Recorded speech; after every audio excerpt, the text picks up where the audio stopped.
por aceptar nuestra invitación y muchas gracias también a Juan Esteban, que es el moderador de este proyecto, de este Conversemos la Historia. Entonces yo creo que damos paso a Juan Esteban y a Duan para que inicien entonces el conversatorio. Bueno, muchas gracias a Carolina y a todos los asistentes acá a una nueva... Como siempre, trayendo temas muy interesantes aquí, temas que, si bien son académicos, tienen mucha relación con todo lo que nosotros estamos viviendo en la sociedad y con lo que pasa a nuestro alrededor. Y hoy es un tema realmente muy interesante y muy especial, porque sé que hay muchos que se interesan por él. Hoy vamos a hablar sobre el punk en Medellín y para eso tenemos un expositor, una persona que yo tuve el gusto de estudiar con él, vi varias clases con él en la Universidad de Antioquia y la verdad es un excelente historiador.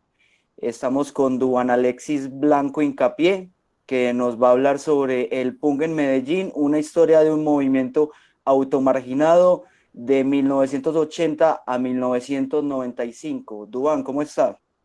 Buenas tardes, Esteban. Buenas tardes a todos. Pues por fortuna muy bien. Y bueno, feliz de estar por acá, pues gracias a la invitación que ustedes hacen para, como decía usted, pues para hablar de estos temas que de alguna otra manera pues no queden ahí como un requisito, que no queden ahí como almacenados, que no queden guardados, sino que la idea de alguna otra manera que todos estas tesis y estas cosas pues sean conocidas cada vez más, ¿cierto? Sí, claro. La idea aquí es mostrar los trabajos que todo el mundo tenga y que la gente pueda aprender de ellos, porque es lo más importante, hacer pues como esa labor de ser el medio para llegar a exponer cada uno de las investigaciones que los historiadores tengan, bien sean de la Universidad de Antioquia o no sean de la Universidad de Antioquia. Para eso tenemos este espacio. Pero bueno, Duan, vamos pues a hablar ahora sí de punk. ¿Por qué estudiar el punk en Medellín? Yo me imagino que debe ser también un tema personal, por gusto personal, pero ¿por qué decidiste y en qué momento dijiste, bueno, voy a estudiar este tema, encontraste vacíos historiográficos? ¿Por qué? Sí, Esteban, efectivamente, pues primero digamos, uno siempre intenta pues como investigar o trabajar en lo que a uno pues le llama más la atención, ¿cierto? Pero en este caso particular encontraba yo como lo manifestaba usted, una especie de vacío. ¿Y por qué un vacío? Digamos que son temáticas y son movimientos, bueno, no movimientos, sino realmente propuestas musicales que se han desarrollado en la ciudad, por así decirlo, con influencia de otros lados, en este caso, pues el caso de lo que es Inglaterra o Estados Unidos, pero con unas particularidades muy diferentes a lo que es de esas propuestas, pues, en esos lugares específicamente. Entonces, partía de ahí, de cómo aquí en la ciudad se había convertido, digamos, en algo muy distinto a las propuestas que se estaban dando en esos lugares, pero también de cómo iba pasando el tiempo y no quedaba como ese registro, ¿cierto? No se estaba como, no había como una forma fácil de usted acceder, voy a esta biblioteca y consulto este libro donde pueda tener información fácil de qué sucedió, de qué pasó en ese momento. Fuera de eso, por allá una vez que hacía un trabajo sobre la película y sobre Víctor Gaviria, ¿cierto? De la película Rodrigo de, leía, por ejemplo, en ese caso, cuando la profesora María Teresa Uribe, entonces ella comentaba de que gracias a la película de Víctor Gaviria, ellos de alguna otra manera como que habían abierto un poco más los ojos, se habían dado de cuenta de que alrededor de la universidad, que muy cercano de la universidad, estaban pasando muchas cosas, toda esa violencia, todo eso, y que ellos aún así no se habían, a pesar de ser como esos científicos sociales, a pesar de estar investigando todo el cuento que pasaba en la ciudad y todo eso, ellos como que aún no comprendían qué era lo que realmente pasaba con esos chicos, ¿cierto? Entonces, después de que leía esto, aquí yo vivo en Aranjuez, la Comuna 4, ¿cierto? Aquí hay una biblioteca de Confama. En esta biblioteca buscaba unos libros para, como pues para mirar más cosas de la película y me encontré con un librito, tal vez muchos lo conocen, yo pues desafortunadamente no lo tengo porque es difícil de conseguir ahora, es un librito que se llama Medellín en Vivo. La historia del rock es un libro del 97 aproximadamente.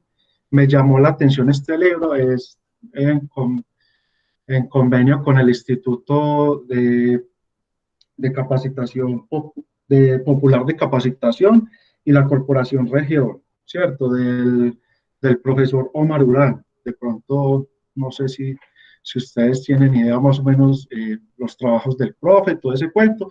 Entonces, en este librito, de alguna otra manera, intentaron recopilar lo que ya había pasado. Este libro es del 97, entonces intentaron recopilar como lo que todos esos jóvenes de esos barrios periféricos, de esas zonas de la ciudad donde, digamos, estaban las personas que habían sido menos favorecidas por el Estado y por el resto de políticas, cómo vivían esos jóvenes, qué se dedicaban y todo eso. Entonces ahí comenzaron a documentar lo que era el rock, lo que era el punk, lo que era el metal, todo eso, y me llamó mucho la atención la parte de, bueno, yo lo revisé todo, cuando llegó a la parte del punk, me daba cuenta que no coincidía con lo que me decía en el índice, veía que le habían como recortado las fotos y le habían arrancado las hojas, entonces no logré ver mucho de lo que había ahí.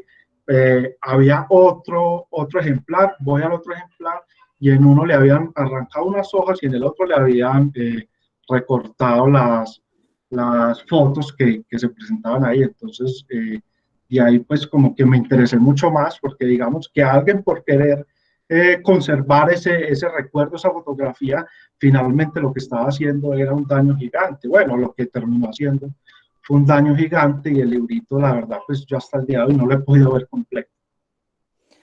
Ya, sí, la verdad, eso duele un poco porque al fin y al cabo es quitarle la posibilidad a otro investigador de meterse en el tema y uno sabe lo que implica una fotografía o un texto o una canción en este caso, puede salvar incluso una investigación entera.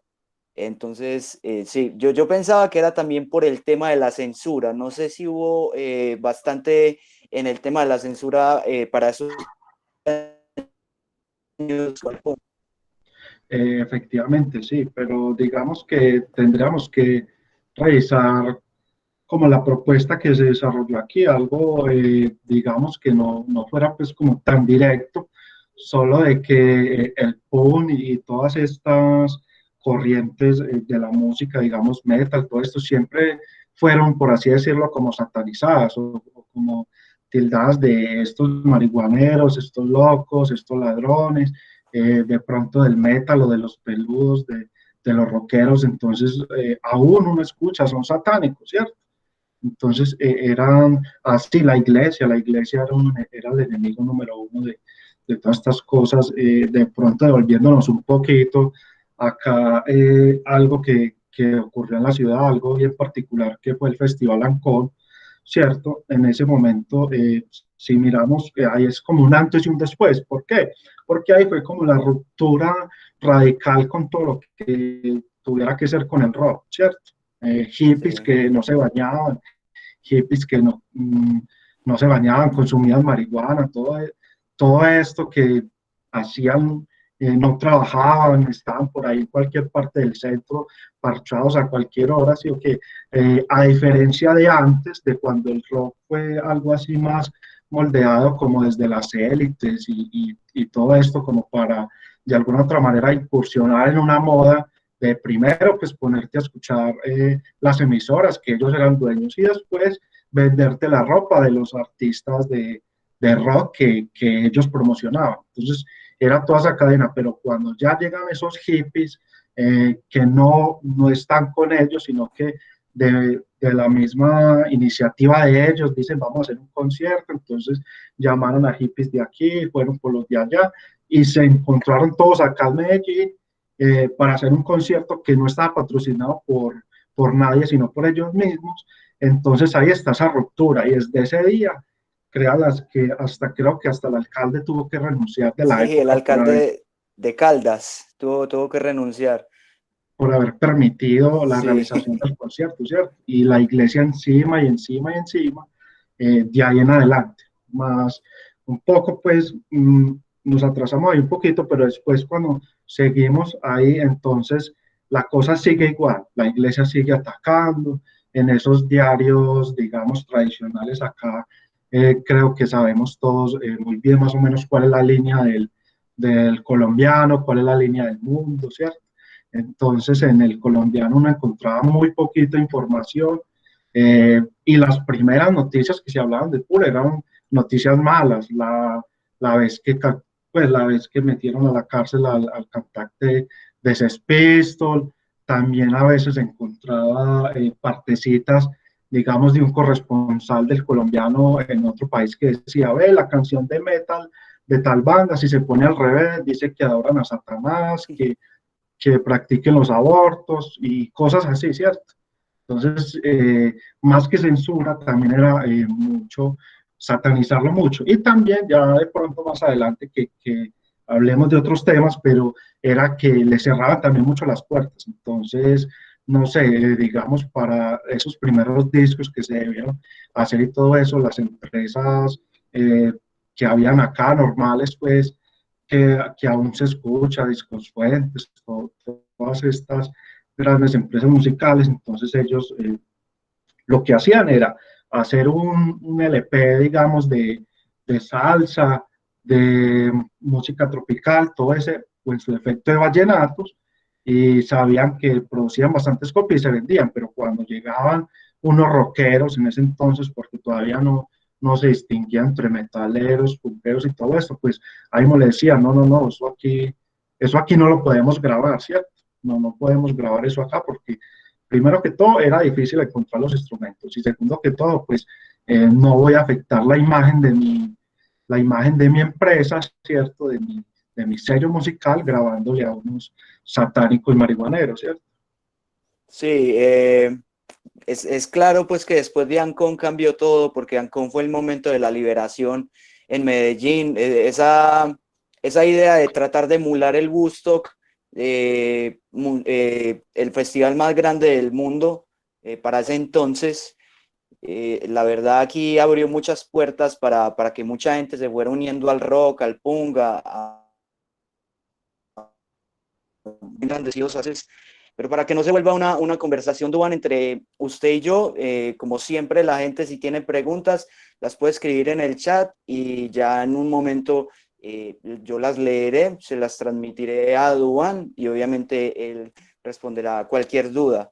Entonces, bueno, vamos a la parte metodológica del trabajo, Duan, porque me imagino que usted utiliza un montón de fuentes, no solo las convencionales que uno le enseña la historia pasada, que tiene que ser manuscritos, sino que usted me imagino que tuvo que escuchar un montón de canciones de punk, hacer entrevistas. ¿Cuáles fuentes utilizó usted y cómo fue todo este proceso metodológico para llevar a cabo el trabajo? Sí, Esteban, efectivamente, digamos que cuando este trabajo comenzaba pues a tener pues la forma y cuando pues yo me ideaba cómo iba a ser el avance y todo esto, y creo que a todos nos ha pasado, siempre quiero investigar algo, pero lo primero que uno piensa es qué fuentes voy a usar, ¿cierto? Si voy a tener acceso a ellas, cómo estarán, todo eso cuando yo hacía pues todas estas propuestas y pensaba todo esto, de pronto desde la universidad, a veces muchas veces me decían, pues no es fácil hacerlo, ¿cierto? No es fácil hacerlo porque pues no son cosas que están en el archivo, como decía antes, no es que usted llegue fácil a un archivo y mira este libro donde está todo lo que hicieron las bandas en ese entonces y todo eso, pero también eso permitía que de alguna otra manera las canciones, ¿cierto? las letras de esas canciones, las carátulas de esos discos, los fanzines, que de pronto más adelante hablemos un poquito más específico de ellos, esas revistas que hacían esos mismos seguidores de eso, esos mismos jóvenes, que ellos de alguna otra manera las copiaron de otras propuestas que les llegaron, que trajeron de otro lado.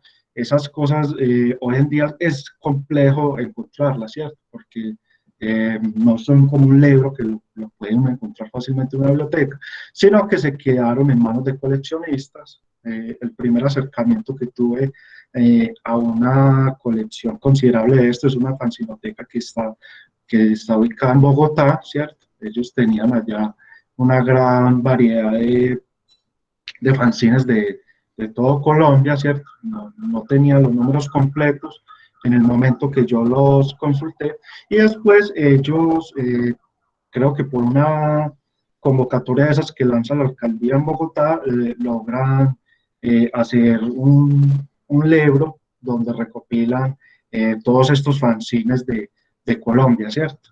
Entonces, ahí hay una información bastante importante, bastante considerable, pero también se dificultaba mucho la cosa porque uno podía encontrar el fanzine número uno, pero por todo lo que se ha manipulado y todo, entonces usted tenía la carátula del fanzine número uno, pero por allá más adelante se daba cuenta de que le metieron partes de otro fanzine de otro año, ¿cierto? Entonces, cosas así, pero bueno, gracias pues al trabajo de esa fanzinoteca y todo eso, de alguna otra manera logramos filtrar y organizar mucha de esa información y de cositas que se encuentran más que todo por ahí en la web, ¿cierto? Y del testimonio de otros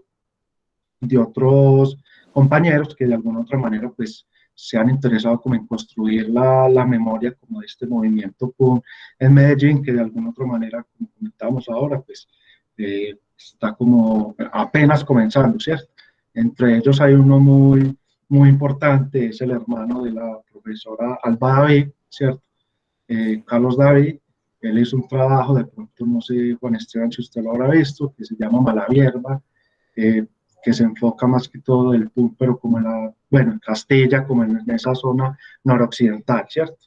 De ahí, de ahí también pues, lo utilicé mucho como para, de alguna otra manera, determinar si lo que decían los fanzines y lo que salía ahí, si concordaba con las fechas y demás que se presentaban en los que yo había tenido el acceso. Sí, claro, usted habla de Mala Hierba y también habla del trabajo de la trabajadora social Luz Adriana Rabe, que le sirvió bastante, también obviamente de los integrantes de Ira, Viola y Mónica, que son, diría uno, fundamentales para estudiar el punk en Medellín, incluso en Colombia, o hasta también en influencias que han tenido en Latinoamérica. Pero ¿qué se ha escrito sobre el punk o qué se ha escrito relacionado a la cultura, la subcultura de los punkeros? Porque uno pensaría que no es mucho. Pero efectivamente no es mucho hasta el momento. Eh, Son cosas que apenas están surgiendo en este momento, ¿cierto? Que apenas están diciendo, sí, interesante dejar eh, algún registro, interesante empezar a construir la memoria de esto. Entonces hay muchos artículos en revistas de la Universidad de Antioquia, ¿cierto? En revistas de otro lado o en un periódico Universo Centro. También ahí han comenzado como a producir artículos de pronto donde no se enmarque mucho el punk como tal, pero sí donde se relacione con lo que estaba ocurriendo en un barrio, con lo que estaba ocurriendo en esa época. Y apenas esas cosas sobre esa subcultura, sobre ese punk, apenas están como comenzando a presentarse acá. Hay otro, yo también lo entrevisté, Ricardo, él es vocalista de una banda de acá de la ciudad, también perteneció a una de las primeras bandas de punk de la época, y él en su tesis de maestría está haciendo también, no sé si ya la terminó, creo que sí, tiene unos programas que que él graba unos podcasts en internet y todo esto, y él está como intentando reconstruir esta memoria histórica de ese movimiento punk de una manera muy completa, ¿cierto? Y realizando esas entrevistas también un poco como para mirar si lo que decían los fanzines y todo eso, esas personas que lo vivieron, que estuvieron ahí desde ese momento, realmente si era así, si fue así, si no fue así, comparando todas esas fuentes, ¿cierto? Entonces se hace bastante interesante esto. Y también creo que es algo porque muchas de esas personas ya no están acá, ¿cierto? Eh, por diferentes cosas del destino, unas, digamos así, por la violencia, por esa violencia tan compleja, y otras porque simplemente pues ya partieron, entonces cada vez se va haciendo como más reducido encontrar personas que de alguna otra manera hayan coleccionado, hayan guardado todo esto y de alguna otra manera pues lo quieran compartir. Es algo bastante interesante también. Hay otras personas que han trabajado sobre la memoria, sacando unos fanzines y todo esto, y ellos también antes de esta pandemia hacían unos encuentros cuando lanzaban los fanzines y todo, y era bien particular porque yo me acuerdo, bueno, cuando yo estaba bien pequeño, yo me acuerdo que me asomaba por la ventana, veía uno pasar esos punqueros, esos metaleros, ¿cierto? Con sus crestas, con sus cadenas, todo ese cuento, pero uno no se imaginaba después uno qué música escucha para uno, como al principio todo era igual, ese rock, ¿cierto? Todo ese rock, todo eso común, son rockeros, son peludos, todo eso, pero ya después cuando conoce un poquito más, empieza a separarse, que por aquí esto es metal, que por aquí es todo esto, y en el punk, bueno, creo que en el metal también pasó así sin duda alguna, eh, resulta hasta paradójico, porque antes, digamos que para vos acceder al pool, entonces vos tenías que llegar con un cassette o un LP y usted, por así decirlo, intercambiarlo, ¿cierto? Entonces tú le pasabas el cassette, el LP al otro, pero el otro le decía, pero para que usted se los oye, no para que empiece a rodárselo a todo el mundo, porque terminan caspeando la música, ¿cierto? Entonces, ahora hoy en día estamos, al contrario, buscando e intentando que todas estas cosas de alguna otra manera pues se conozcan y que cada vez sean más accesibles, ¿cierto? Pero en esa época ellos dentro de su recelo y todo eso, ellos no querían que esas cosas se conocieran.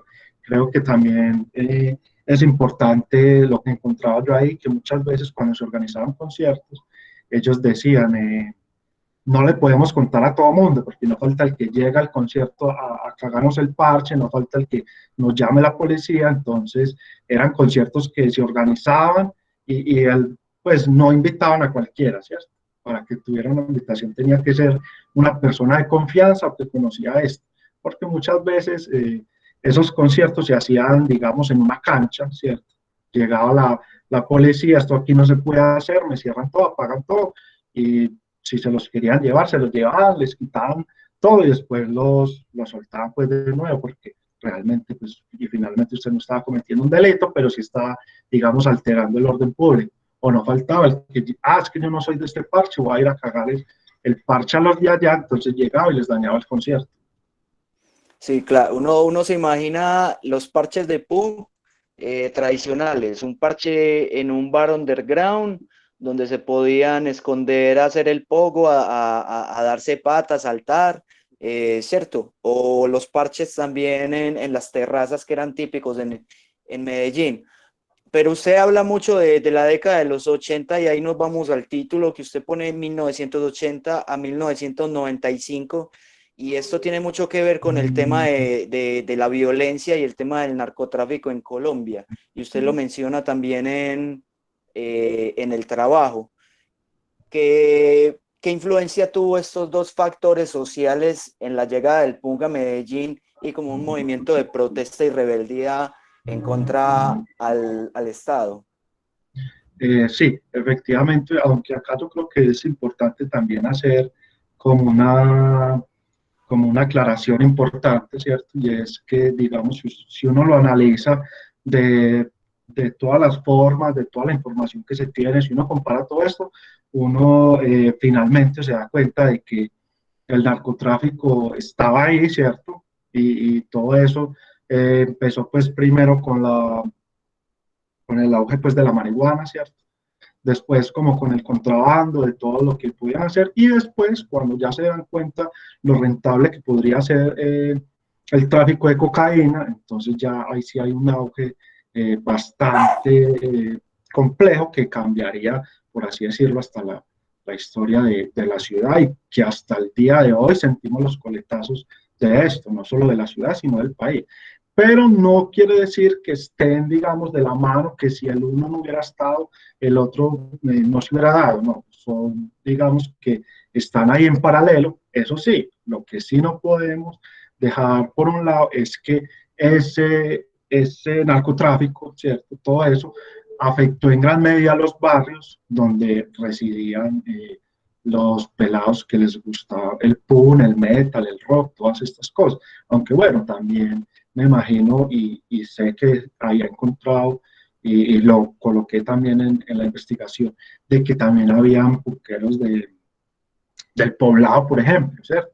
No solo se reducían a los barrios más periféricos, a los barrios donde se concentraba más gente que había sido menos favorecida, ¿cierto? También habían esos barrios medio alto, pero que de alguna otra manera eran vistos mal por esos otros de esos barrios que de alguna otra manera decían y se las hollaban con el hazlo tú mismo, vamos a hacerlo nosotros, porque nosotros no podemos coger una guitarra con 2, 3 cuerdas, una guitarra mala, ponerla a sonar con una batería hecha por nosotros mismos a darle a unos tarros, ¿cierto? Porque nosotros no lo podemos hacer, nosotros Sí. tenemos ese talento, lo podemos hacer y vamos a criticar esto, a criticar el Estado, a criticar esa violencia que los estaba afectando a ellos, ¿cierto? Son también chicos que vivían en barrios donde de alguna otra manera, digamos, había bastante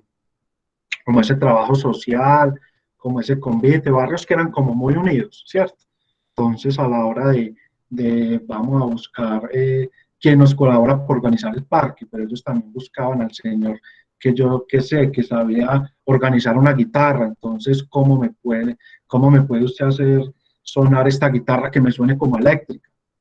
No faltaba el experimento que le conectaban cualquier cosa a un micrófono, sonaba horrible, pero así fue como ellos comenzaron a hacer todo esto, a medida de que esa violencia los afectaba más que todo en esos barrios, cuando ya, digamos, son personas que son hijos de obreros, todo eso que no tenían, veían como ese futuro, como lejano, como yo qué hago, también ese no futuro, tanto que había calcado pues, en Inglaterra, en ese otro lado, después se, de alguna otra manera se emula acá, esos chicos preocupados con su futuro, preocupados con todo lo que pasaba, muchas personas llegaron a la vía fácil, entonces las mulas, por ejemplo, ¿cierto? Pudieron viajar a Estados Unidos con droga y esa gente que hoy no tengo nada que hacer, me ofrecen irme de mula, voy, hago mis 3 viajes y ya tengo con qué comprarle una casa a mi familia, tengo con qué comprarme una moto y tengo con qué darme unos gustos que podría trabajar toda la vida, toda mi familia y aún así no lo podría hacer, ¿cierto? Entonces es como la primera cosa que esa violencia genera. No faltaba el que ve que forma tan fácil y tan bacana de conseguir lo que quiero, yo me voy de una. Y después ese narcotráfico también, de alguna otra manera, usaba a esos pelados de esas comunas, creo que eran los más fáciles de convencer, los usaba para que fueran, digamos, como los agentes de su ejército, entre comillas, ¿cierto? Porque los buscaban para que asesinaran a otras personas y también era una manera fácil de ganar dinero, pues dependiendo quién era la persona que debía matar, pues les pagaban más o menos. Y también está esa parte cuando Pablo Escobar le colocaba el precio a cada policía, entonces no faltaba el que, digamos, me voy a matar policías para hacer plata, ¿cierto? Creo que fue bastante común, encontraba pues bastantes noticias donde comentaban los asesinatos de esos policías y que había gente que se dedicaba a hacer eso, era simplemente pues matarlo, arrancar la placa del policía, ir a una de esas prenderías, que dejaba Pablo Escobar, como esas oficinas, llevar la placa y ahí mismo se lo pagaban en efectivo. Entonces, muchas de esas personas, muchos de esos jóvenes se dedicaron a hacer esto, ¿sí o qué? Sí, justamente usted en el trabajo, una lástima que la gente no lo pueda ver, pero usted en el trabajo nos pone un mapa de algunos conciertos que dice usted de rock, metal y punk realizadas en el área metropolitana del Valle de Aburrá entre 1971 y el 88. Y uno en el mapa ve que todo comienza desde Ancón en el 71 y ya después se va por todo el Valle de Aburrá, llega incluso hasta Copacabana, Castilla, Bello, Guayabal. Entonces fue rápida la acogida de estos movimientos, se puede decir que extranjeros, porque vienen desde Inglaterra y desde Estados Unidos, como usted decía, pero, o sea, usted no desliga el tema del punk de la violencia y del narcotráfico, pero ¿cómo fue el tema de la acogida del punk y qué hizo de Medellín tan especial como para ser un centro en Colombia de la llegada de varios punkeros del resto del país? Sí, Juan, efectivamente, el mapa lo construí con información pues, que se encontraba en esos fanzines y resulta bastante interesante porque, claro, viene desde el Ancón y de ahí para adelante, como decíamos ahora, pues no solo el PUM no se limitó solamente a esos barrios de las periferias, sino que también pronto comenzó a permear. Entonces aquí pasa algo bien interesante frente a lo que tú comentas, y es que por lo menos todos los que estamos aquí, por no decir todos, tenemos un primo o un amigo que ha ido a Estados Unidos, ¿cierto? Y que ha ido a pasear, o el primo del primo que se fue a vivir porque aquí no habían oportunidades, pero él me manda ropa, pero él me manda música. Entonces, no solo la oportunidad de irme como mula en ese entonces a llevar la cocaína y darle una mejor vida a mi familia, sino también ese primo que se fue, ese amigo que se fue y él me manda música, o cuando él vino, trajo un LP, ¿cierto? De allá en esa época que estaba en pleno auge, digamos, Ramones o digamos Sex Pistols, ¿cierto? Son, digamos, bandas que tenían que si usted va y revisa la biografía de ellos, son bandas bueno, por lo menos es Pistol, que duraron muy poco, pero que marcaron toda esa historia del punk, no solo allá, sino acá también. Entonces no falta el que se trajo el CD, perdón, el CD no, el LP, o en su defecto también el cassette. El CD entra mucho más adelante también, pero en ese entonces era el LP, o el que se lo manda a su primo, así como comentan en uno de los textos, por ejemplo, el de David, cómo llegó el punk, ¿cierto? Que es esas casas disqueras, toda esa gente. Aquí habían poquitas tiendas especializadas de rock, como ya habíamos hablado antes. Pues quién iba a vender música de satánico, quién la iba a comprar, ¿cierto? Música donde adoraban a Satanás y todas esas cosas, no, eso no lo iba a comprar, pero iban trayendo de a poquito. Entonces iban trayendo rock de ese estilo. Y como esos eran, digamos, casas disqueras que producían todos esos discos, toda esa cosa, a veces mandaban un LP, un, un álbum, ¿cierto? Mira, van a sacar este Sex Pistol, aquí va un LP, por un lado una canción, por el otro lado un sencillo, ¿cierto? Mandaban un sencillo promocional y acá pues lo vendían. Yo lo conocí por esto, entonces le digo al primo mío que conoce a alguien que está en Estados Unidos que me lo mande o que lo traiga cuando venga, ¿cierto? De esa manera se fue pues como popularizando, ¿cierto? Y de ahí se fue, digamos, a partir de esos barrios que están en las periferias. Ahí también había mucha gente mandame uno de rock. Entonces le mandaban ese de rock, también le mandaban una revistica. En la revistica ya ellos cuentan digamos, las entrevistas que yo hice, los punqueros de esa época, bueno, no todavía punqueros, porque ellos en ese entonces no se identificaban con el punk, decían más bien, me gustaba el metal, o me gustaba el rock, o como ellos decían, música de archivo. Entonces ellos decían, ve, busquemos a alguien que sepa inglés, digámosle que nos traduzca qué dice acá en esta revista, y encontraban de que podían escribirle a esas personas que hicieron esa revista, o también en los discos buscaban, ve, vamos a escribirle a tal banda que me llegó este disco de Estados Unidos, vamos a escribirle a ellos, yo soy de Medellín, todo eso, y así iban haciendo como esos contactos, ¿cierto? Después, cuando, con el apartado aéreo, también se lograron hacer muchos contactos, no solo de Estados Unidos, sino de otros lugares, ¿cierto? Sí, pero vemos, Duván, que por ejemplo usted en el trabajo hace una evolución del punk en Medellín y llega un momento en el que usted se detiene en la chatarra. ¿Qué es la chatarra y qué generó la chatarra, como usted lo llama? El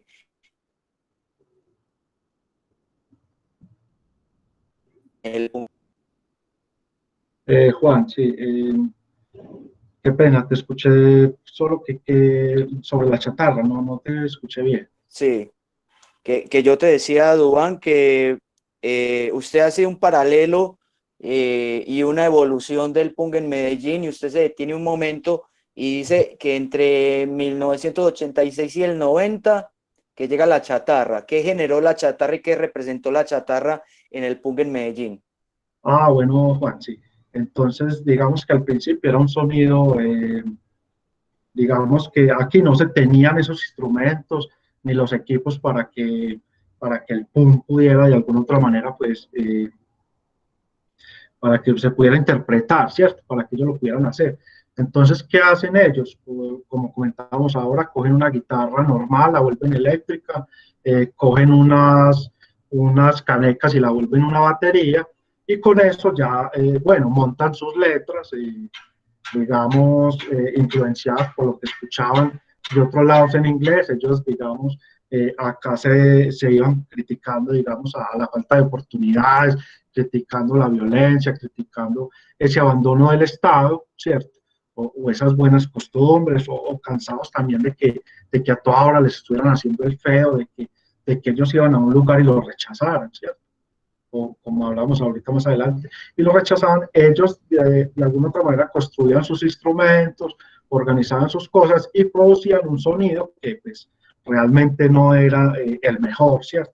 Ni de la mejor calidad, porque no se tenían los equipos. Entonces muchas de esas primeras eh, grabaciones musicales se hicieron con una grabadora que uno le colocaba el cassette, ellos iban ensayando, lo iban grabando, entonces no era que se conectaran los equipos a una sola consola donde se tenga pues como la calidad de ese sonido, sino que era un sonido así, lo que iba sonando y lo que se escuchaba en el ambiente. Fuera de eso, creo que de pronto los que han tenido acá la oportunidad de usar el cassette, yo sé que de pronto hay personas más jóvenes que lo habrán visto, pero no lo habrán empleado todavía, pero tendrán la idea. El cassette tenía una particularidad que tú podías regrabarlo, ¿cierto? Entonces, si usted tenía dos caseteras, usted lo regrababa, pero al usted regrabarlo iba perdiendo la calidad del sonido. Entonces grabábamos el ensayo de hoy, grabamos el concierto de hoy, no se escuchaba bien, y después para pasarlo, para rotarlo, como decíamos ahora, no es que yo llega y véndame ese cassette, sino, yo le presto esto y usted me presta la revista, o usted me presta ese otro cassette, ese otro ensayo. Lo que hacía la otra persona era coger un cassette, porque me imagino que no tenían dinero para comprarlo, coger un cassette de su papá, que su papá ya no escuchaba, y encima de ese grabar eso. Se iba regrabando, y al final el sonido quedaba horrible, ¿cierto? Entonces, cuando se refieren como a ese punch chatarra, como a esa categoría, se hace mucho énfasis en eso. Ya más adelante, cuando logran grabar en el EP y todo esto, el sonido ahí, bueno, y en partes que ya alquilaban y que sí les permitieron conectar sus equipos y todo esto, ya el sonido mejoraba y era un poco diferente. Entonces, por eso se comenta pues como esa separación y esos tres momentos que dice usted al principio, que esos grupos no les alcanzó pues para sacar un demo ni para sacar un álbum, sino que eran grabaciones que ellos mismos hacían para parchárselas después. Muchas de esas bandas, de hecho, al principio, pues ensayaban, tocaban una, dos, tres veces y ya se desintegraban, ¿cierto? Son muy pocas de las que tenemos registro comparadas con todas las que se pudieron formar y desintegrar en esa época. Sí, además porque no había como vivir del punk en esa época, ¿cierto? Nadie o casi nadie, como dice usted, que tuviera una disquera iba a apostar porque una banda de punk grabara en los estudios de ellos, porque eso representaba no solo las pérdidas monetarias, sino también el estigma social de, ah, sí, entonces yo le grabo a estas personas que por ahí la iglesia o el Estado no les gusta mucho porque son rebeldes y tienen una música que estéticamente no era acorde a lo que en ese entonces escuchaba. Uno imagina una Medellín escuchando baladas, escuchando vallenatos, y llega el punk, llega el rock, el metal y todos estos movimientos pues así a incursionar. Entonces, claro, en una sociedad conservadora como esa, mucha gente se va a asustar. Veo que la gente está un poquito callada, Duván, pero entonces, si hay alguien esperando o interesado en estudiar el tema del punk, ¿qué hay todavía por estudiar? ¿Qué vacíos ve usted en este momento que necesita el punk como desde lo académico? Bueno, Juan, ya estaba viendo que sí en el chat están comentando preguntas, pero bueno, hay que entonces pendiente. Y lo que tú preguntas, de alguna otra manera, pues creo que sería bastante interesante, digámoslo así, intentar, y creo que es una tarea ambiciosa. He estado hablando con diferentes compañeros también de la academia, de otras carreras que se han interesado por trabajar por trabajar estos movimientos y demás, como por así decirlo de alguna otra manera, formar como un archivo aquí en la ciudad de Medellín, donde se puedan recopilar todas esas cosas, y no solo del punk, que sea de metal, que sea de todo tipo de música, porque si vamos, pues hoy en día la música se ha convertido en una manifestación pues bastante importante, y de donde usted de alguna otra manera podría realizar un sinfín de investigaciones sobre ella y sobre lo que todo esto enmarca. Actualmente creo que hay un centro de documentación en Robledo. Allí han estado pues como de alguna otra manera organizando y albergando todos los trabajos y trabajos escritos y todo lo que tenga que ver con esa música, pero sería bastante interesante como lograr organizar un archivo donde de alguna otra manera se pueda clasificar todo y todo lo que se tenga, ¿cierto? Porque en las entrevistas que pude hacer y todo esto, digamos que hay muchas personas que lo tienen en su casa, que hay muchas personas que tienen infinidad de los fanzines en su casa, tienen los cassettes, tienen todo esto, pero ellos ya hoy en día no, o sea, están pensando en otras cosas, quieren hacer otra cosa, y de pronto de ese momento de su vida ellos no quieren saber más, simplemente lo guardaron porque sí, bacano yo acordarme de esto y todo esto, pero no quiero, pues no quiero saber más, ¿cierto? Y investigando un poquito, pues porque de alguna otra manera les trae recuerdos malucos, que ellos de alguna otra manera pues no quieren relacionar porque perdieron a alguien, porque de ese tipo, ¿cierto? Y lo otro es que, digamos, también cuando estuve revisando esos periódicos de la universidad, los que están en la universidad, los que están en la biblioteca, me encontré casi que con lo mismo que ocurrió en el libro de Medellín en vivo, y es que cuando iba a una pequeña sección, solo sacaban una pequeña sección donde trataban cositas de rock, y a veces salían cosas por ahí de punk, también lo mismo, las recortaron. Y a veces también se robaron la hoja entera de donde salía la sección de rock, por ejemplo, del colombiano.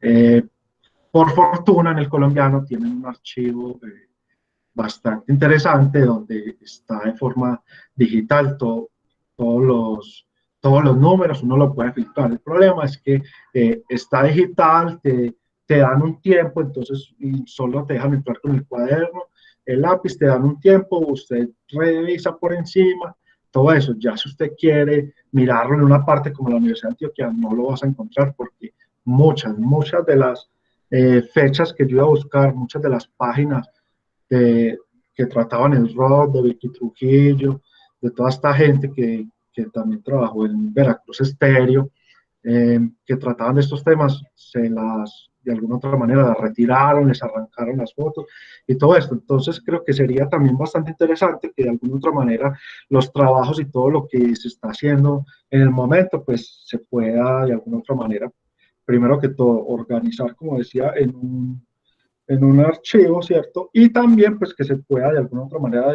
que se pueda difundir en la ciudad. En el momento hay un grupo de personas muy interesadas en esto, tomando pues como decirlo así, si no lo hacemos ya, después esto se va a quedar en el olvido, esto va a pasar atrás. Creo que muchas veces esto ocurre, si no se hace rápido, esto ocurre, llega otro y dice, eso no fue así, esa gente no hizo eso, esto no fue así, esto fue así, ¿cierto? Sí.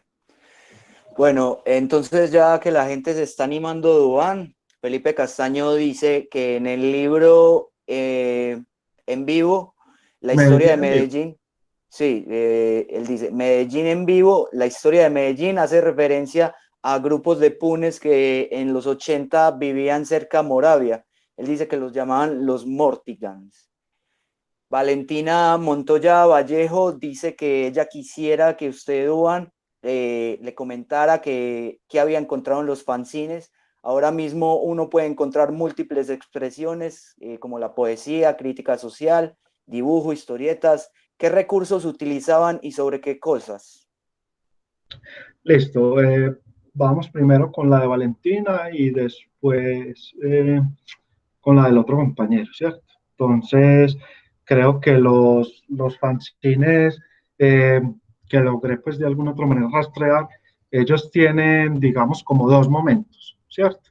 Entonces, en sus inicios, esos fanzines era algo así como esa construcción de lo que ellos pensaban que era el rock o que era el punk, cómo se había dado, o sea, algo muy autóctono, muy criollo, muy propio de acá, de esta zona. Entonces era un folletico que después se podía fotocopiar, le iban pegando recortes, les iban armando caricaturas, donde de alguna otra manera estas caricaturas ridiculizaban, digamos, al Estado, a la policía, a los órganos pues, de control y todo esto. Pero no se trataba, digamos, como los internacionales que traían, digamos, una publicidad de las bandas como tal. Al principio de esos fanzines era más que todo como esa información, estamos construyendo una escena nacional, hay una apropiación muy importante acá, yo creo que también lo comentaban en el programa de investigación, y es que ellos decían, el rock nacional, pues, ¿por qué no puede haber rock nacional? Nosotros lo vamos a hacer, y el que podemos hacer acá puede ser tan bueno como el que está en Estados Unidos, como el que está en Europa, como el que se está dando en Venezuela, pero nosotros acá lo podemos hacer. Entonces es como esa identidad, como esa invitación. También veo, va a haber un concierto para que caigamos, para que no vayan ahí hablan mucho de satinar el parche, o sea, para que no se lo vayan a tirar, porque no faltaba el metalero que llegaba al parche de cuna a tirársele el parche. Entonces yo siempre hablaban al principio como de esa unión y eran esas caricaturas con esos testigos que ellos de alguna otra manera, jóvenes que digamos estaban en el colegio o algunos otros que habían logrado pues como ingresar a la Universidad de Antioquia, entonces ya ellos se atrevían un poquito como a presentar esos artículos no tan, digamos, no tan sencillos, sino como intentándolo pues dándole una metodología mucho más compleja. Y ya en el segundo momento de esos fanzines, cuando ya comenzaron a intercambiar con los que eran del exterior, a mirar cómo se hacía, a ver que ahí estaba saliendo la publicidad de otras bandas, entonces ya ahí ellos comienzan a hacer lo mismo. Y ya empieza uno a encontrar de que salían apartes de otros fanzines de México. Entonces colocaban, vamos a hacer una entrega de lo que ha sido el auge del PUN aquí en Medellín. Entonces ellos comienzan, se ha ido expandiendo todo esto, se han hecho conciertos. De ahí, por ejemplo, fue que saqué la información para ese mapa. Entonces ahí iban diciendo el concierto está al lado, se va a hacer, vale tanto para apoyar tal causa, se va a hacer otro que se alquilaron los equipos, lo que usted pueda dar, y se hizo otro en tal barrio que fue muy espectacular porque fue mucha gente, ¿cierto? Todas estas cosas. Pero también dicen, y tenemos una entrega especial de la escena de México, por ejemplo. Entonces salía ese aparte que no era hecho acá, sino que le contaba a los lectores pues, de acá de esas cosas de México, ¿cierto? Y ya más adelante también servía pues como para promocionar las bandas locales y los discos que esas bandas y los esfuerzos que ellos hacían. Es como, haga de cuenta, como si fuera la prensa oficial, pero en este caso como contracultural, ¿cierto? O sea, habían avisos desde el que estaba vendiendo la música, el que estaba vendiendo un LP, hasta el que quería cambiar un LP por otro porque ya ese no le gustaba. Y también en las entrevistas y demás, hablaba que a veces, digamos, esas personas, me escuché, el radicalismo llegó a ser tan fuerte que, como les contaban esos sencillos, a veces por un lado había punk, por el otro había metal, dañaban el lado del metal, lo rayaban, porque solo les interesaba el de punk o al revés, y después decían, tengo el sencillo de la banda Sex Pistols, ¿quién me lo cambia? Porque ya no lo quiero escuchar, ¿cierto? O me llegó esta música, la estoy vendiendo, cositas así. Y ya después, muchos de esos fanzines que perduraron más, que de alguna otra manera duraron más o salieron más adelante, ya sí entraban con artículos, digamos, de estudiantes de la Universidad de Antioquia, y salen muchos artículos de estudiantes de la Universidad de Antioquia de distintas carreras, que ya ellos de alguna otra manera perfeccionaban más como su metodología de escribir y de presentar una crónica más articulada, no tan simple como al inicio que decían, sí, el PUN llegó acá a Medellín y a veces uno encontró los fanzines, el PUN llegó acá a Medellín y lo ha aceptado todo el mundo, esto ha tenido un auge bastante. Y yo me imagino que ellos lo decían porque se movían en un mundo donde al principio nadie sabía que era el punk, pero después en unos 5 o 6 años pasaron aquí. Ya habían punkeros en Castilla, en Itagüí, en Bello, en Villahermosa, en Aranjuez, en Manrique, en El Poblado, en todas estas zonas. Entonces ellos decían, sí, esto ya lo aceptó todo el mundo, pero pues si miramos la realidad es que no era todo el mundo, es que era un grupo, por así decirlo, más limitado, un grupo más pequeño, pero a ellos les parecía que como cada vez habían más chicos, ellos decían, no, esto ya es lo último, la machera. Sí, bueno, Duan, acá Maritza Arcila te pregunta y te manda un saludo. ¿Considera que el punk en Medallo se consolida más desde lo ideológico o desde lo estético?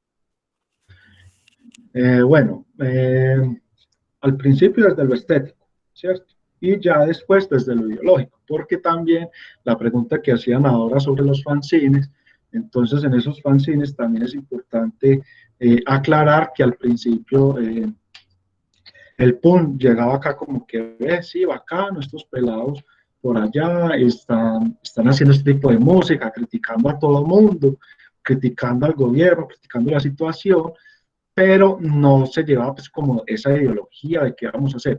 Pero cuando ellos ya comienzan a intercambiar libros, a intercambiar textos, me llega este trabajo de España, por ejemplo, cuando llegan esas otras cosas, entonces ellos ya comienzan como de alguna otra manera a irse ya por otro tipo de grupos. Entonces hay una recopilación por allá en el 90 que era contra la celebración del quinto centenario, algo que el mes pasado creo que, bueno, eso sería una discusión que deberíamos armar otro día, pero algo que rechazar esa celebración de ese descubrimiento de América como tal, ni siquiera es algo de hoy, uno pensaría que que eso es algo poquito, pero mira que ellos por allá ya en el 90 desde España estaban de alguna otra manera haciendo recopilaciones para recoger fondos y hacer publicidad que iba contra esta celebración que tanto anunciaron y que tanta publicidad le hicieron. Más adelante también llegan los grupos antitaurinos, también ya después se dividen los anarquistas. Entonces, al principio sí era muy estético. Y eso que también es una estética, digamos así, por así decirlo, criolla, porque no es una estética de las botas Dr. Martens, no es una estética de los vaqueros Levi's, sino que eran las botas de mi papá que trabaja en EPM con platina, de mi tío que trabaja en Fabricato que tenían platina, ¿cierto? Entonces eran esas botas platineras con los pantalones, digamos que de la dotación que ya les sobraban, que ya estaban rotos, o no era la chaqueta de cuero original americana, sino que era una chaqueta que iba a la minorista y me la podría conseguir fácil. El problema es que conseguirla a la minorista podría ser robada o en su defecto de alguna persona que la hayan matado y la hayan ido a vender a la minorista. Entonces, al principio sí es esa estética y todo eso, pero ellos mismos, ellos también ahí en esos fanzines, todo eso, ellos decían, aquí carecemos de ideología, pero pues ellos comienzan a construir. Y ya después, por allá más adelante, también hay un montón de, de propuestas diferentes que se encuentran y ya analizándolo más desde lo actual y todo esto, uno encuentra ya un montón de propuestas de chicos que son vegetarianos, de gente que le gusta más el hardcore, todo esto, ¿cierto? Entonces, actualmente sí hay una fuerte ideología frente a esto, también de personas anarquistas y todo esto, pero es básicamente eso. No sé si le haya dado respuesta a la chica. Y acordándome acá de algo que comentaban al principio, que decían en el libro de Medellín, sí, efectivamente en Moravia, lo que comentaba el compañero, en Moravia había un grupo de punqueros, digamos, de esos que se hizo bastante conocido en la ciudad, porque en esta parte era la parte pues del basurero municipal, ¿cierto? Entonces ellos vivían allá y de alguna otra manera recorrían mucho pues como toda esta zona de acá de la comuna nororiental y, y eran personas que si tenían que robar pues robaban. De hecho en el colombiano eso tampoco lo podemos negar, no podemos decir que todos lo hacían, pero tampoco podemos decir que no lo hacían.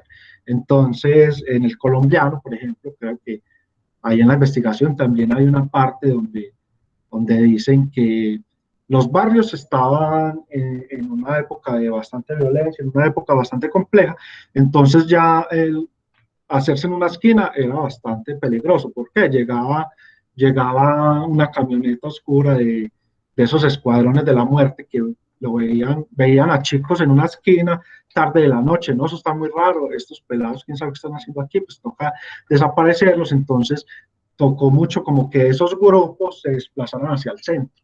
Cuando ellos se comenzaron a desplazar hacia el centro, estos grupos, digamos, de punqueros más radicales y todo esto, se iban al centro y pues si les tocaba robar, ellos robaban. Entonces ahí en el colombiano hay una foto por allá, creo que eso es a finales de los 80, hay una foto ahí en el colombiano de ellos parchados en una esquina y comenta más o menos de que todo el que pasaba por ahí después de las 6 o 7 de la noche lo atracaban y que se estaba colocando muy maluca esa zona, porque ya entonces esos parches no se concentraban en los barrios porque era peligroso, sino que se iban hacia el centro de la ciudad. Sí, claro que sí. Duan, usted me disculpará ahí si no se me ve la cámara, pero para leer los comentarios me toca salirme un momentico. Walter Franco pregunta, ¿en qué momento dejaron de ser grupos de garaje anónimo y pasaron a tener cierto reconocimiento en el escenario local? Bandas como La Peste, Mutantes, Ira, La Fértil Miseria. Listo, Esteban, y para darle respuesta a Walter. Entonces, los grupos que comentaban primero son grupos que de alguna otra manera, y en las entrevistas que se le han hecho a ellos, ellos mismos lo aceptan. De pronto, la película Rodrigo de No Futuro en ese momento no caía tan bien para una ciudad que se presentaban bastantes asesinatos, que,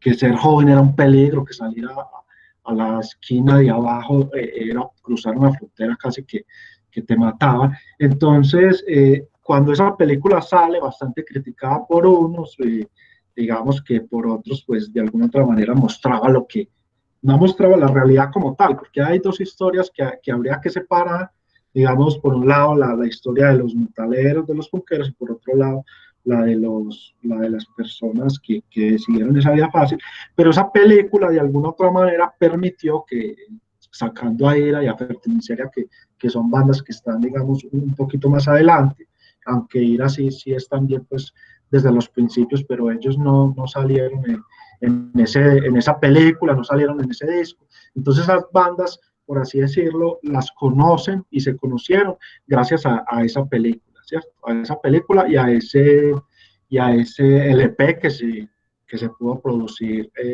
debido a ella, ¿cierto? Entonces, lo que es Peste, sí, o que Peste, Mutantes, eh, todos los que están ahí, entonces, si no hubiera sido por eso, realmente no hubieran sido tan conocidos, porque, como decíamos, muchas de esas bandas ni siquiera las llegamos ni siquiera las llegaron a ver en vivo. Uno o dos conciertos fue la máxima presentación que ellos hicieron, pero pasaron a que todos, de alguna otra manera, las conozcamos y las cantemos. La película creo que es una película muy común, ¿cierto? Es una película que casi todos hemos visto, entonces que esos temas como Dinero, que ese tema como Ramera de Barrio, que todos esos temas de alguna otra manera se hayan conocido, hayan pasado de estar en ese anonimato, se hayan conocido gracias a la película. Recordemos que la película se grabó en el 86, 87, se estrenó en el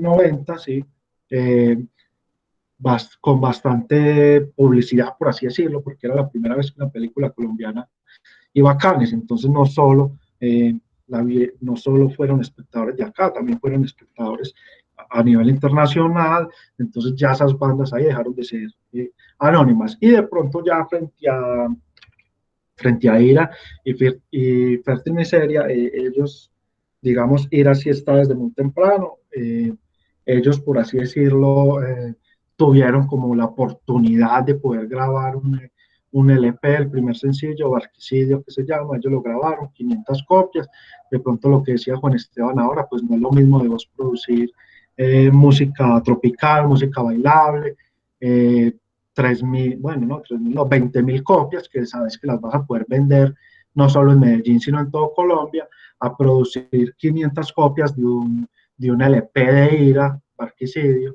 que sabes que difícilmente lo vas a poder vender si no son tus amigos o la gente que le interesa eso. Entonces muchas veces yo decía, producíamos música a pérdida, ¿cierto? Hacíamos conciertos para conseguir esos ingresos, todo eso, y producíamos esa música, esos LP para que la música se conociera, como para, con la energía de que esto se conociera, más no de ganar algo, no, Juan lo decía ahora, del PUN es casi que imposible vivir, es música muy especializada y todo esto, a diferencia de en otros lados, a diferencia de otros géneros que tienen ese manager, ¿cierto? Y de alguna otra manera está pagando en las emisoras, está pagando en las redes sociales para que suene, para que sea conocido, para que más gente de alguna otra manera demande esa música. Entonces, por el lado de Ira y de Fértil Miseria, ellos de alguna otra manera contaron como con esa fortuna de poder producir esos LPs, de alguna otra manera intercambiarlos y que los amigos de ellos los pudieran tener, y de que personas que tenían conexión con el extranjero se los pudieran llevar o de alguna otra manera mandar por correo aéreo, intercambiarlos y de que no solo se conocieran acá en Medellín, sino en Bogotá, en Cali, en Bucaramanga, en España, por ejemplo, o en su defecto, ir en Estados Unidos también. De hecho, aunque eso ya es adelantarnos mucho, pero creo que Ira, ustedes saben que estuvo en uno de los bares, hizo pues un concierto en uno de los bares emblemáticos en Estados Unidos. Sí, creo que fue en el CBGB's. Exactamente, sí. Sí, exacto. Pablo Botero Molina le pregunta a Duván por qué delimitas el periodo entre el 80 y el 95. Antes del 84 también encontramos antecedentes como complot. Eh, Creo que usted también habla, Duván, de complot en el trabajo y que hacía covers que estaban lejos de vincularse a un movimiento automarginado y con pretensiones de autogestión. Y después del 95, ¿qué rupturas encuentras para llevarlo solo hasta ahí? Listo, Juan. Entonces, en los 80, ¿cierto? Porque delimito ese tiempo. Entonces, básicamente es porque es el momento donde yo podría ya encontrar información más específica de esas bandas o de esas primeras manifestaciones sobre este género que se dieron. Sabemos que antes estaban, sí, pero antes no se catalogaba como que, a mí me gusta el punk, esto es punk. Ellos lo escuchaban y decían, esto es música de archivo, esto es rock pesado, ¿cierto? Entonces, cuando ya comienza a haber esa clasificación, que ellos se comienzan a dar cuenta, ve, esto es una propuesta distinta, esto suena diferente, ya se comienzan a ver como esas primeras, aunque en los 80 es muy temprano, pero sí se comenzaban ya a escuchar como esos primeros ecos. Y frente a lo que dicen de Complot, efectivamente ellos, por así decirlo, fue como la primera banda de punk, pero ellos tienen una característica, que ellos no tenían letras propias, sino que ellos lo que hacían era que reproducían, hacían covers de bandas eh, que ya eran conocidas en el momento, ¿cierto? Antes tenían otro nombre, se llamaban Sobredosis, y después cuando ellos, en una entrevista que le hace David, el hermano de Alba, Carlos David, a ellos, y que ellos decían que cuando ellos vieron, conocieron a Sex Pistols, ellos dijeron, ve, bastante interesante, nos sentimos como bastante identificados con esto, pero ellos como tal, digamos, no tenían como ese espíritu y todo eso de vamos a hacerlo con el hazlo tú mismo y todo esto, entre otras cosas porque ellos los criticaban mucho, digamos, esos otros punqueros de esos barrios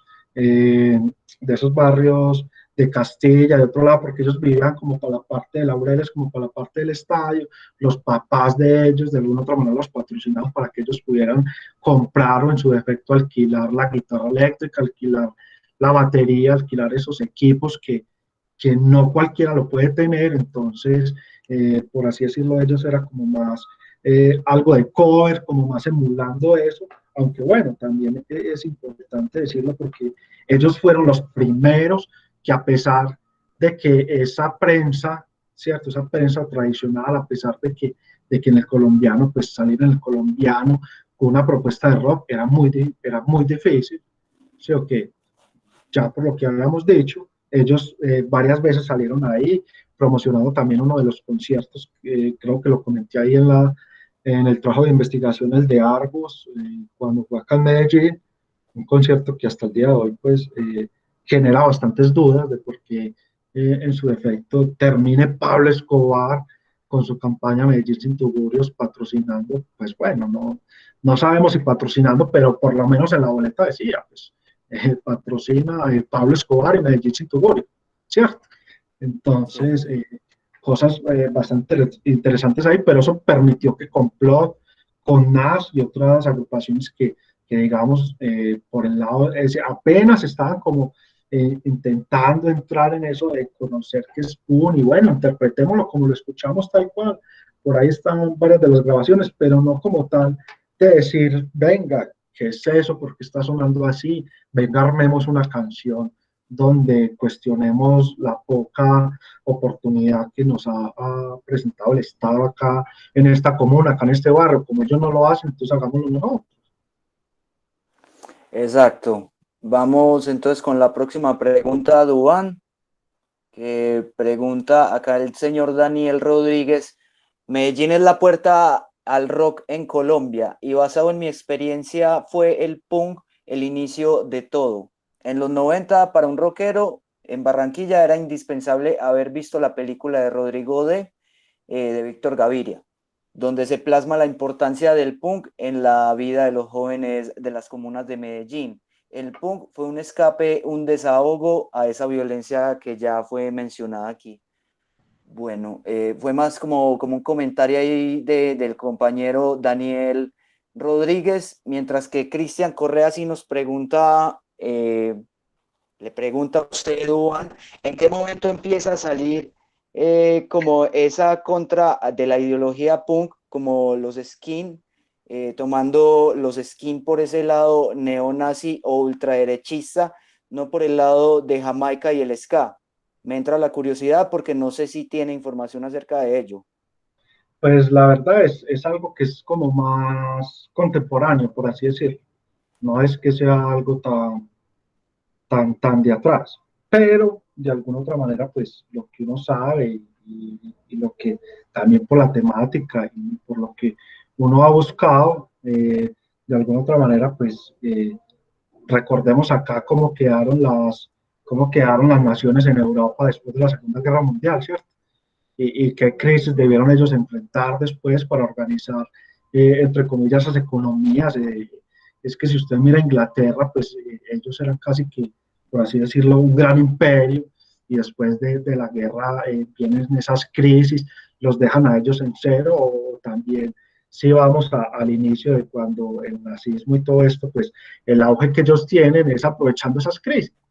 Y de hecho, esos grupos y todo esto aprovechan esas crisis y realmente pues yo sí sé y conozco de muchas cosas, también conozco de gente que cree y es partidaria de todos esos grupos radicales que de alguna otra manera pues a mí me ponen a pensar muchas cosas, ¿cierto? Pero bueno, la verdad es que todos esos grupos y todas esas cosas que finalmente están dentro del skinhead, hay unas denominaciones ya, pero bueno, eso es más contemporáneo de lo que es el hoy, ¿cierto?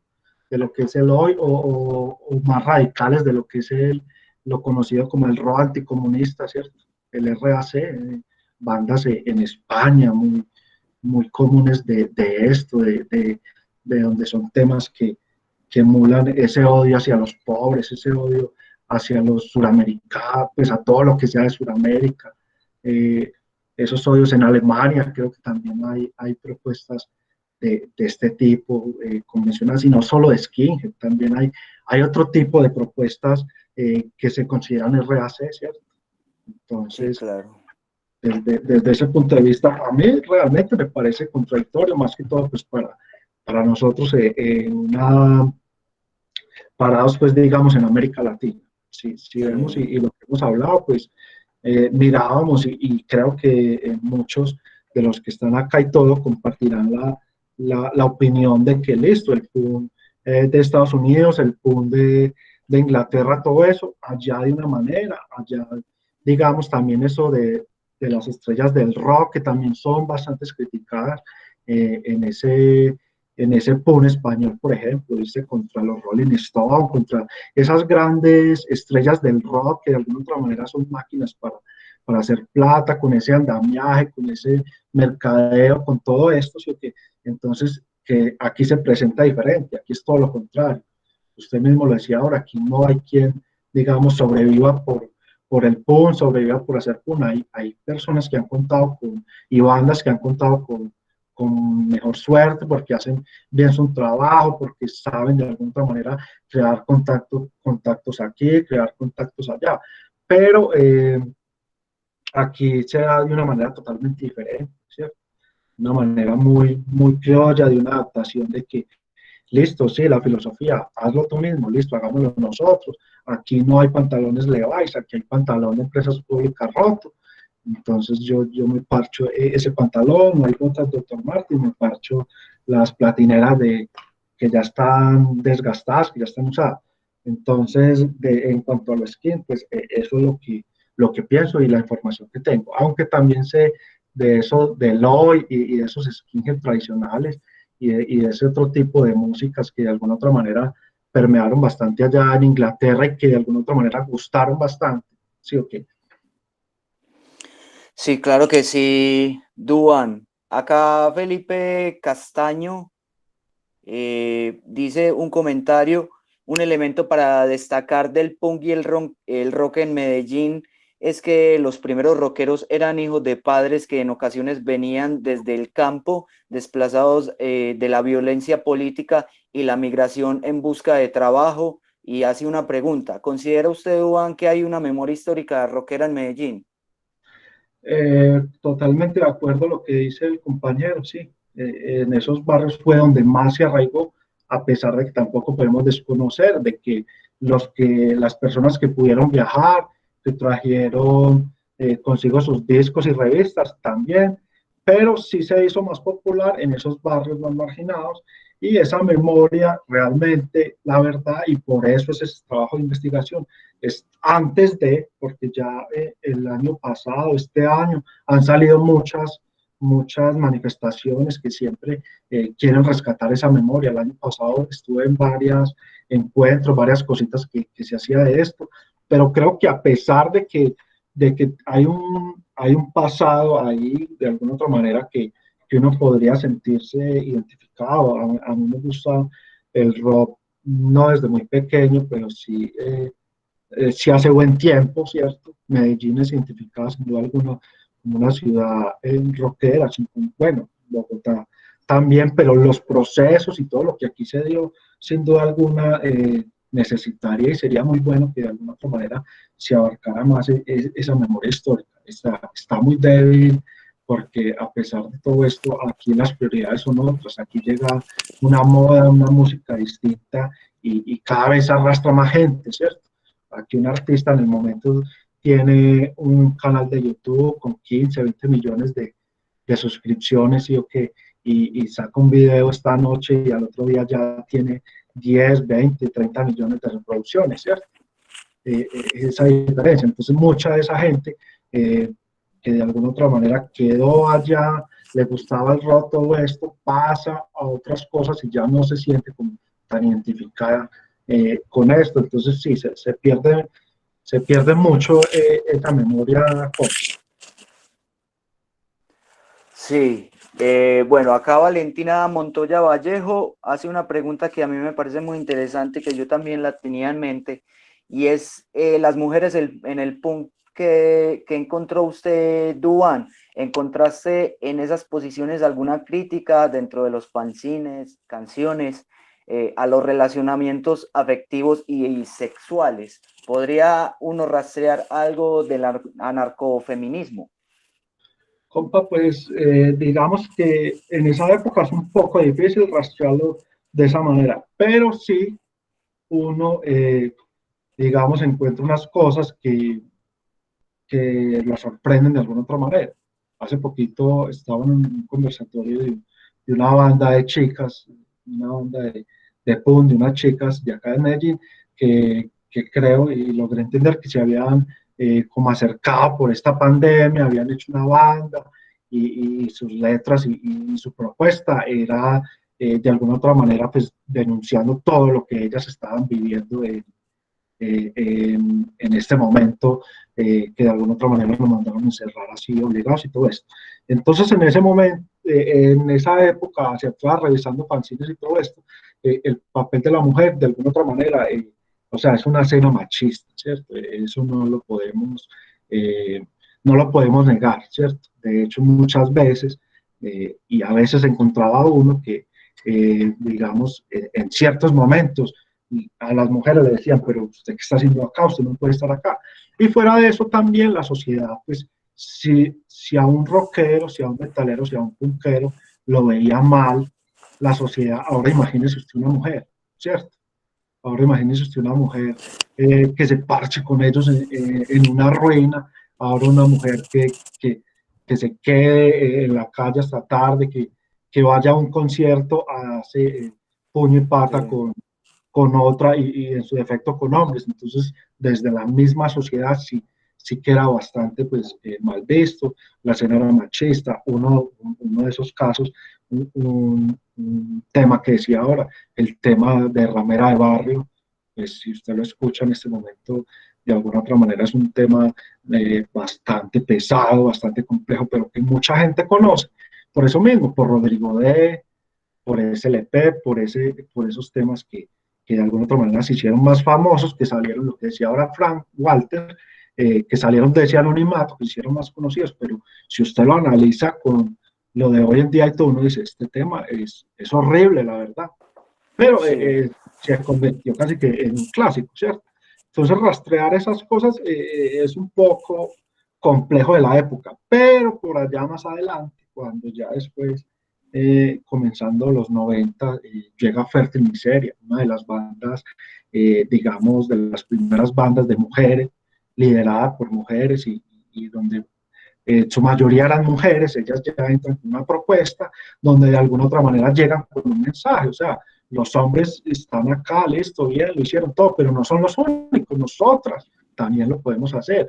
Y por ahí yo he encontrado entrevistas donde las chicas de Fértil Miseria a veces decían, mi mamá me llevaba el sacerdote para que me hiciera un exorcismo, para que me sacara el diablo, pero pues yo le decía que no era así.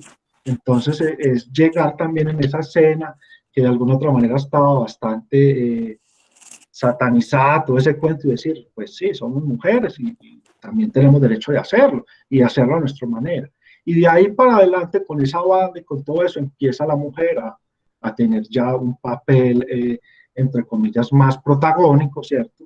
Porque pues, en un momento digamos que hay más protagonismo del uno del otro, sino que empieza a ser como más visible y a decir, ve, también hay mujeres que también pueden hacer esto, que también se pueden meter al pogo, que también se pueden hacer una cresta, ¿cierto?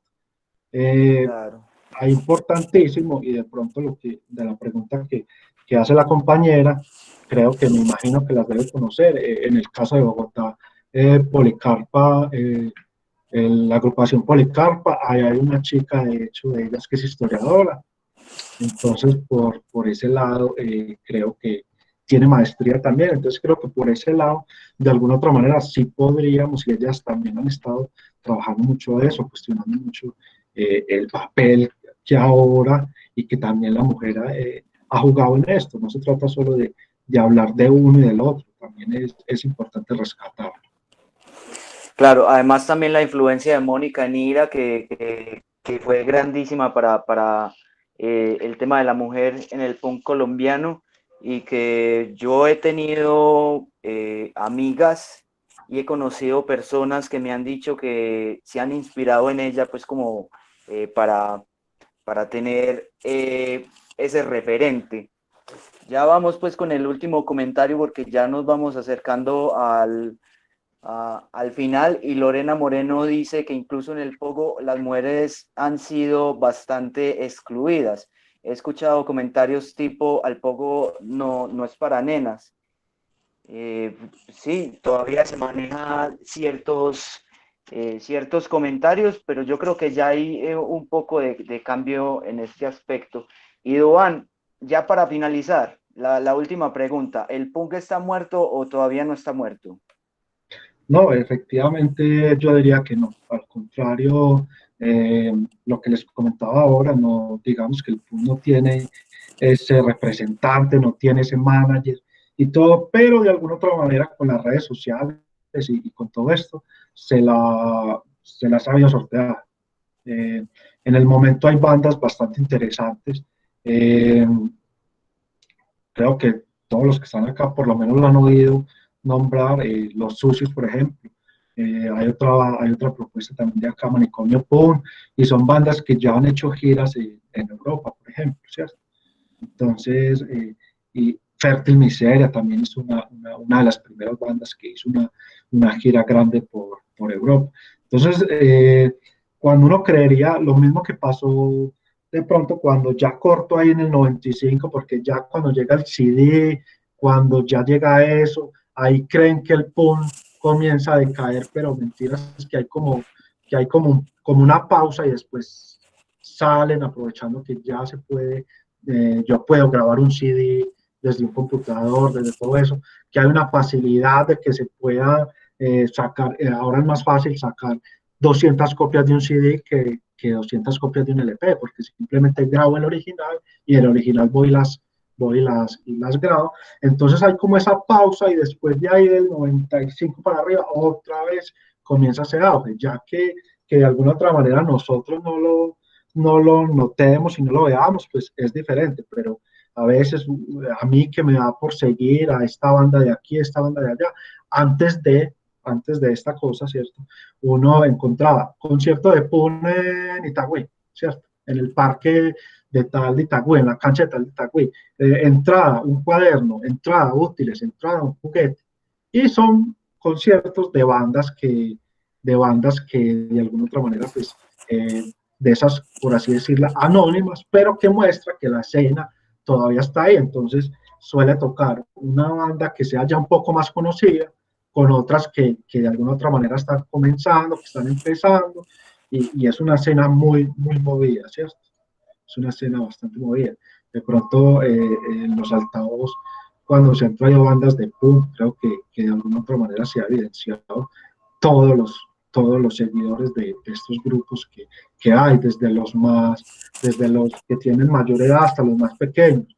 Yo en los altavoz, creo que desde el año pasado, cuando veía legales, veía que había bastantes chicos jóvenes, bastantes pelados muy jóvenes, pero también veía muchas personas que de alguna otra manera, digamos, no sean tan activos, no estén ahí dentro de esa escena, pero los más jóvenes sí están ahí todavía organizando todo tipo de encuentros y de parches, como lo llaman.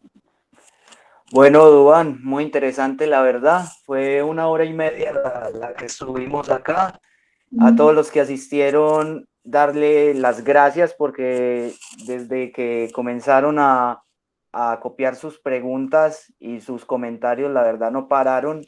Y es bonito porque demuestra que este tipo de temas no, o sea, es importante para todos. Y a usted, Duván, pues muchas gracias por haber estado aquí, por habernos expuesto su trabajo, su investigación. Y por supuesto, bienvenido cada vez que usted quiera. No, Juan, muchas gracias a ustedes por la invitación, muchas gracias a todas las personas que de alguna otra manera se conectaron. Eh, Excelente la oportunidad. No sé si se pasaron algunas preguntas. La idea sería podérselas responder a todos. Sería lo ideal. Si alguien necesita información, alguna cosa, creo pues que ahí está mi contacto. Me pueden escribir al correo. Y bueno, excelente por la oportunidad. Bien, también darle las gracias pues a todo el comité de las jornadas de historia y también invitarlos a las próximas, a los próximos conversatorios que van a estar muy interesantes, siempre con temas que nos importan a todos, temas académicos relacionados con la historia. Están invitados cualquiera que quiera participar y muchas gracias. Bueno, muchas